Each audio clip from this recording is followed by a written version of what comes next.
Hey guys, Darrell here. Today I want to talk about the cross. Yes, we have some really beautiful crosses. This one's a fun one in our middle school girls' room over in the youth building. And we have crosses on display everywhere. We have them inside the church. We have them on our bumper stickers. We wear necklaces that have them. We have them on t-shirts. We have them on display in our homes. We see them in Christian bookstores. They're just all over the place. But let me say this. I admittedly think the way that we can view the cross can be kind of strange, in all honesty. To us, it is a symbol of faith. It is a symbol of our salvation. It is a symbol of what Jesus Christ did on that cross for us, right? And I get that. I get that to my core. I understand that. But I also think that we need to consider how it was used in the Bible back in those times, the crucifixion that would take place for people. So the cross, like take for instance, if you're wearing a necklace today that has a cross on it, imagine Jesus wearing one while he was here on earth. Jesus wearing a cross on a necklace.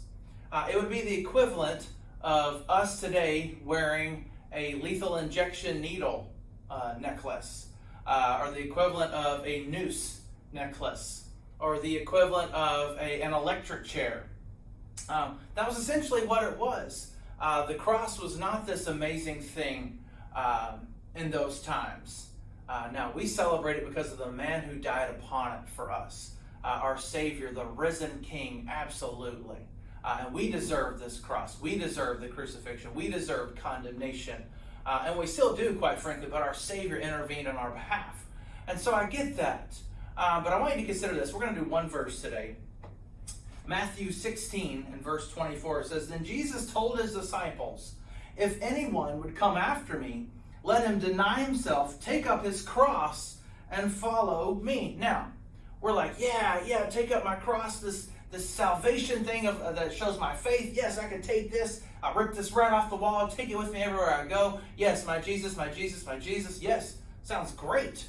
But in this time, Jesus is essentially saying, hey, take up your death sentence and follow me. Pick up your electric chair and follow me. Oh, that's a whole new ball game when we think of it that way, right? Yes, yeah, it absolutely is. So for us, the cross has the final word, absolutely. Jesus intervening, and of course, I would never diminish that. But I also want us to really actually think about what Jesus meant to his disciples here. Hey, whoever would come and follow me is willing to die. That's essentially what he's saying. And not only that, but hey, pick up the gun or whatever it is and carry it yourself. But show the world who I am. Do the things as I have done, things that I have done, the things I will do. That's what Jesus is commanding us here. So we look at a world today, and we may not think of it quite like that. I know I don't regularly, but I just was pondering through some things reading the book of Matthew today. And I think this is worth thinking about. I don't think this command is any different today. We should be willing to die for our Savior. Why? Because of the salvation that he provided for us by dying on the cross. We should be willing to do the same for him. We should speak, preach, go out and tell the world about Jesus and all that we do, no matter the cost. Why? Because, look, the price has been paid. And it was paid in full by Jesus. So let me ask you this. What does the cross mean to you? Maybe it means something different. Hey, I'm welcome to your feedback. I would love to hear from you. But what does the cross mean to you? And then, hey, think about what should it mean to me? What it means to me is everything. Yes, my Jesus died upon it. But he didn't just die, did he? No, he arose 3 days later so that you and I can reign victorious. We share in his victory over death and sin. We don't have to be weighed down by those things anymore. But until Jesus returns, or until we die first, we need to follow him. We need to pick up our cross and follow him daily with all that we have. Because what is the cost? If we die, to die in Christ is gain. But catch that, to die in Christ is gain. To die for Christ is gain.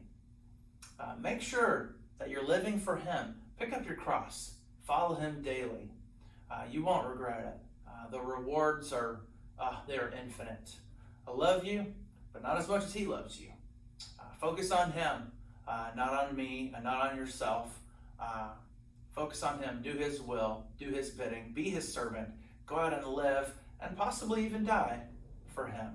I love you. Hope you have an amazing day. Thanks. Bye-bye.